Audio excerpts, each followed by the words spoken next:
Kembali lagi di ruang tamu, bukan ruang makan, apalagi ruang rindu, tapi ruang Rio. Alhamdulillah udah makan. Iya. Alhamdulillah udah makan. Semangat aja. Udah makan dari warung 99. Nah, iya. Enak pokoknya, lauk-lauknya. Jadi bisa dadakan, sambal dadakan tuh enak. Jadi langsung goreng dadakan ya? Langsung goreng dadakan. Tapi bukan tahu bulat. Nah, kita udah sampai segmen ketiga nih, sebenarnya segmen terakhir. Ya. Cuma ada pertanyaan nih dari netizen. Nah, yang misalnya belum bertanya nih, cepetan tanya, keburu nanti closing. Kalau udah closing nggak bisa diajuin pertanyaannya. Nah, saatnya netizen bertanya. Nggak ada bumpernya. Nggak ada, udah, nggak usah.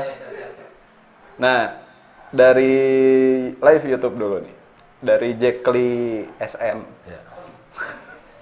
Jackly SM, adakah solusi untuk para pemuda yang menganggur dan baru lulus sekolah di masa pandemi? Ya, mungkin solusinya tadi untuk saat ini dengan pemberdayaan tadi ya, dengan beberapa pelatihan keahlian yang mana dia bisa jadi mandiri, sudah diberikan keahlian dan itu insya Allah kita akan laksanakan mungkin sesudah tadi PSBB dicabut ya, gitu. Itu program kita juga di tahun sekarang. Nah, itu salah satu program. Jadi tungguin aja PSBB selesai, nanti baru mulai. Ya betul, dan juga di tingkat kelurahan pun pemberdayaan itu ada nanti mungkin oleh pihak kelurahan juga diinfokan ke teman-teman di kelurahan masing-masing, yang mana programnya adalah program dari Pak Lurah. Gitu. Ya, gitu. Oh iya, program ini kan berarti khusus yang tergabung dalam Karang Taruna aktif. Nanti juga bisa mengakses yang tidak aktif juga ke Karang Taruna kelurahan gitu. Oh, bisa. Ya, seperti tahun 2020 itu kan ada beberapa program pemberdayaan juga yang diinisiasi oleh kelurahan masing-masing. Iya, iya. Nah, kebetulan yang nanya ini lulusan COVID, Kang. Oh. Iya. Lulusan COVID. Jadi ya masih mau cari tahu tentang bagaimana mencari kerja di masa pandemi. Gitu. Ya, semoga teman-teman nih yang rezeki yang baru lulus kerja atau lulus kerja, lulus sekolah terus kuliah. Ya lulus kerja kan, udahan kerjanya. Lulus sekolah dan putus kerja, mudah-mudahan dapat rezekinya dari mana aja walaupun tidak digaji, yang penting ada rezeki. Misalkan digajinya, kalau pas kerja digaji 2 juta terus ternyata putus kerja tapi nggak punya gaji tapi penghasilan 3 juta, alhamdulillah, berarti berwirausaha. Wirausaha lah solusinya saat ini. Salah satu solusinya itu. Ya. Dan nanti juga teman-teman dari Karang Taruna juga ada sosialisasi ya, Kang. Ya betul. Gitu. Nah, selanjutnya masih ini di Facebook. Agak kepo. Kenapa? Agha_kepo. Gitu. Oh. Namanya Agha. Oh, saya kenal itu. Oh, kenal. Nah, pertanyaan ini, kenapa berada di bawah naungan Dinsos? Kenapa tidak di bawah naungan Disporapar? Karang Taruna itu sebetulnya kan kembali kepada peraturan pembentukannya. Kita dibentuk oleh peraturan Menteri Sosial. Yang terbaru itu Permensos nomor 25 tahun 2019. Otomatis ketika yang bentuknya Menteri Sosial pasti di bawahnya Dinas Sosial. Yeah. Kecuali yang membentuknya Kemenpora ya di bawah Dispora gitu. Sepertilah kurang lebih seperti itu Kang Aga ya. Gitu. Jadi karena kita dibentuknya berdasarkan Permensos ya makanya otomatis dari bawah Dinsos gitu. Itu aja sih jawabannya simpel. Oke. Dan ya tugas pokoknya juga masalah sosial gitu. Ya. Lebih tepatnya itu. Nah, masih dengan Agha_kepo. Ya. Ternyata banyak, ada 2. Pendanaannya dari mana dana bantuan tersebut? Untuk dana hibah mungkin ya. Terus anggarannya dari Dinas Sosial kah? Ya, jadi Karang Taruna juga ada dana hibah dari Dinas Sosial juga, yang mana itu kita peruntukkan untuk kegiatan dan juga bantuan kekelurahan ya, khususnya untuk seragam Karang Taruna ya, yang bagi kelurahan-kelurahan yang belum mempunyai seragam gitu. Seperti itu. Dan kebanyakan ya tadi saya bilang bahwa dana itu hampir 70% swadaya gitu. Jadi kegiatan-kegiatan yang kita lakukan itu hampir 70% itu swadaya pengurus, anggota, baik itu ketua juga gitu kan. Seperti itu. Oke. Nah, sebelum ini sebenarnya masih nunggu yang bertanya. Ada lagi nggak? Tolong dicek ya. Nah, oke. Nah, hah? Ya udah kirimin gitu. Iya. Nah, sebelumnya ini pertanyaan dari saya sendiri sih sebenarnya. Nah, eh, untuk sekarang nih, kan kemarin waktu awal-awal pembentukan aktif untuk pembagian untuk bantu teman-teman masyarakat Iya. menanggulangi COVID bisa Ya, dibilang gitu. betul. Nah, untuk sekarang masih berlanjut Kak atau Untuk bagaimana? COVID sih sebetulnya masih berlanjut ya. Masih Tadi berlanjut. itu kita melakukan Jumat berbagi, Jumat berbagi. khususnya juga kepada teman-teman ataupun warga masyarakat yang kurang mampu, yang mana kita juga berbagi juga kepada tetangga sekitar. Jadi sebetulnya program itu sebelumnya kan 2 tetangga yang mampu membantu 1 tetangga yang tidak mampu. Jadi ketika itu dilakukan, insya Allah tidak akan ada gejolak-gejolak sosial. Makanya kita luncurkan program itu dan itu pun kita sosialisasikan kepada teman-teman kantor kelurahan. Dan untuk saat ini sih program unggulan kita ya tadi itu untuk membagi baik itu sembako ataupun membagi nasi bungkus kepada orang-orang yang tidak mampu. Gitu untuk saat ini. Insya Allah untuk kalau sudah PSBB dicabut kita akan banyak-banyak giat, khususnya giat pemberdayaan tadi. Jadi bagaimana pemuda-pemuda yang nganggur di era COVID ini bisa terberdayakan dengan program-program Karang Taruna. Gitu. Oke, oke. Ya, semoga terrealisasi dan masyarakat juga bisa dapat manfaatnya, Ya, gitu. benefitnya lah. Benefitnya, semuanya bisa berjalan dengan lancar. Ya. Amin, amin, amin. Ada lagi kah? Oh, masih belum ada. Belum ada. Masih belum terkumpul. Masih belum terkumpul, teman-teman. Ya. Nah, untuk ini sendiri ya, untuk COVID sendiri, bagaimana teman-teman Karang Taruna menanggapinya? Ini tuh sebagai tantangan sendiri kah ya? Tapi bisa dibilang banyaknya Ya. melihat karena banyak negatifnya gitu. Teman-teman masyarakat tuh memandang inilah, ya ini tuh bencana gitu. Pure bencana semuanya gitu. Nggak ada baik-baiknya gitu. Bagaimana Akang sendiri? Ya sebetulnya kita melihat COVID ini betul tadi bencana ya, karena sudah daya rusaknya sudah kesana kemari, termasuk saya pun sebagai pengusaha terkena dampaknya. Dampaknya gitu pasti. ya, seperti hanya omsetnya merosot gitu ya, karena kebetulan saya kan bergerak di dunia ekspor impor juga, kita agak terkendala juga dengan kontainer kosong gitu, banyaklah seperti itu. Dan sebetulnya ketika ada suatu bencana, yang namanya pemuda itu harus menganggap sebagai suatu challenge. Jadi suatu tantangan bagaimana kita mensiasati ini gitu ya. Jadi kita di zaman new normal ini gitu ya, bagaimana kita mengembangkan kreativitas kita gitu kan. Yang biasanya sebetulnya dulu masyarakat itu sering kumpul, sering ngariung, sering kongko gitu ya. Dengan adanya ini kan challenge-nya sekarang semua beralih ke online. Hampir semua masyarakat termasuk istri saya pun senangnya sekarang online, baik itu belanja pakaian ataupun belanja makanan ya, bisa melakukan GoFood kan. Nah itu teman-teman juga kan situ harus melihat pola perubahan ini, jadi sebetulnya melihatnya sebagai suatu kesempatan.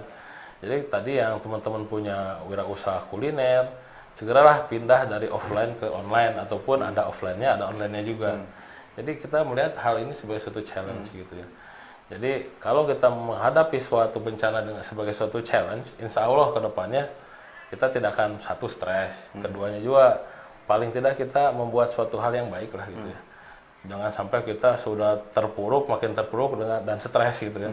Insya Allah kalau menghadapi challenge pasti akan selalu tertantang bagaimana kita bisa menghadapi atau mengatasi hal-hal yang diakibatkan oleh pandemi ini gitu. Nah seperti itu kan.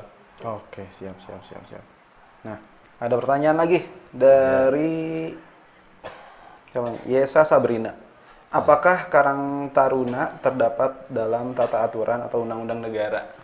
Ya, Karang Taruna itu terdapat dalam peraturan Menteri Sosial tadi. Menteri Sosial. Jadi karena dibentuknya oleh Menteri Sosial gitu kan. Yang kedua kita ada di Permendagri nomor 18 tahun 2018 yang menyatakan bahwa Karang Taruna itu adalah satu lembaga kemasyarakatan kelurahan yang kedudukannya sama seperti LPM, sama seperti PKK, sama seperti RT RW. Nah, makanya Pak Lurah wajib itu untuk Karang Taruna perhatian karena sama-sama seperti LPM juga. Gitu.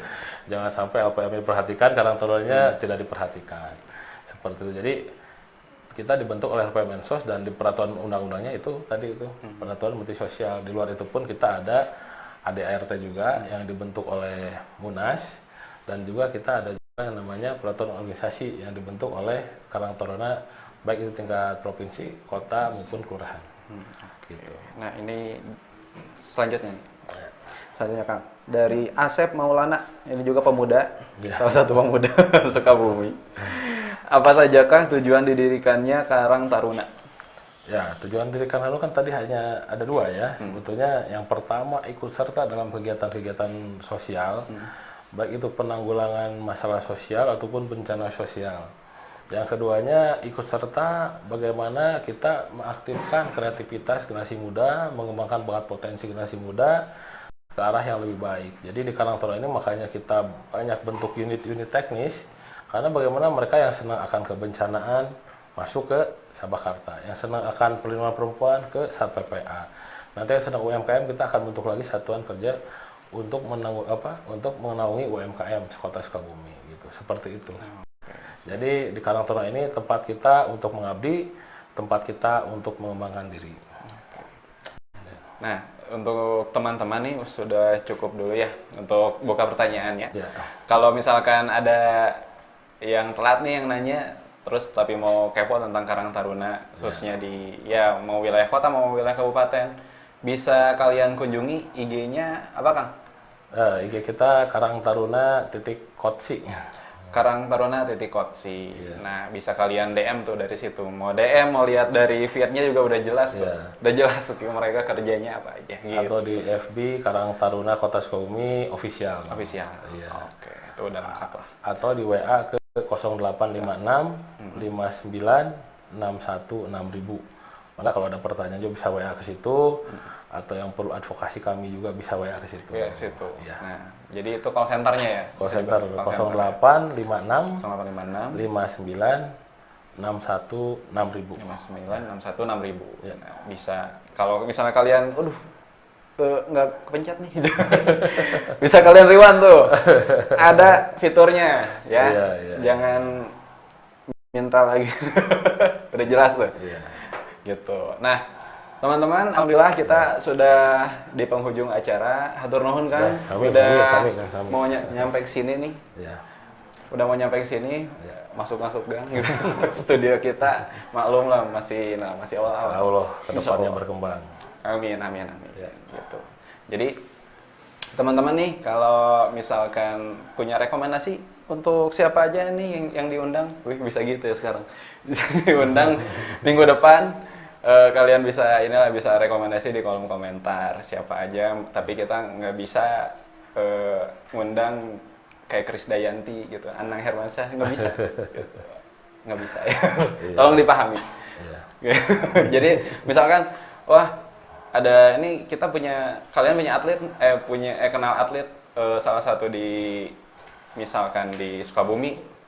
Biar teman-teman masyarakat Kota Sukabumi dan Kabupaten Sukabumi tahu diundang di sini bisa gitu. Jadi kalian bisa rekomendasi gitu. Nah, teman-teman, terima kasih sudah menonton episode kali ini dengan Kang Raden, ketua Karang Taruna Kota Sukabumi, yang bisa kalian tonton lagi nanti setelah acara ini selesai. Bisa kalian tonton lagi di YouTube, Facebook, dan Instagram. Oh, Instagram biasanya minggu depan ya. YouTube dan Facebook bisa kalian tonton tuh, langsung dipublish. Nah, gitu. Nah, setelah pesan-pesan berikut ini, tahu orang mau closing kita, pusing. Tenang. Relax, mangga. Relax. Tarik napas dulu. Oh iya, kan belum kesimpulan. Nah, untuk apa sih? Jadi, udah amat ya. Tadi kan judulnya stigma ya, jadi kesimpulannya gimana stigma? Kesimpulannya kita serahkan ke Kang Raden sendiri. Bagaimana Karang Taruna ini agar masyarakat paham Karang Taruna tuh sebagai apa di tengah masyarakat gitu. Silahkan. Ya, terima kasih ini. Jadi Karang Taruna itu adalah bagian dari masyarakat, hadir dari masyarakat, hadir dari para pemuda di lingkup RW, di lingkup kelurahan, yang mana ini adalah generasi kita ke depan, generasi muda kita ke depan, yang mana kita punya kewajiban untuk membina mereka supaya mereka ke depannya lebih baik lagi. Dan insya Allah Karang Taruna Kota sendiri akan melakukan supervisi, monitoring, dan evaluasi kepada setiap Karang kelurahan agar sesuai dengan tujuan dibentuknya Karang Taruna, yaitu mengembangkan generasi muda, mengembangkan bakatnya, mengembangkan segala potensinya, dan juga mereka wajib ikut serta dalam kegiatan penanggulangan sosial dan juga mencegah daripada bencana sosial. Ya, seperti itu. Terima kasih teman-teman yang sudah menonton episode kali ini. Kita sudahi dulu episode kali ini dan insya Allah kita akan bertemu lagi di Kamis depan. Wassalamualaikum warahmatullahi wabarakatuh.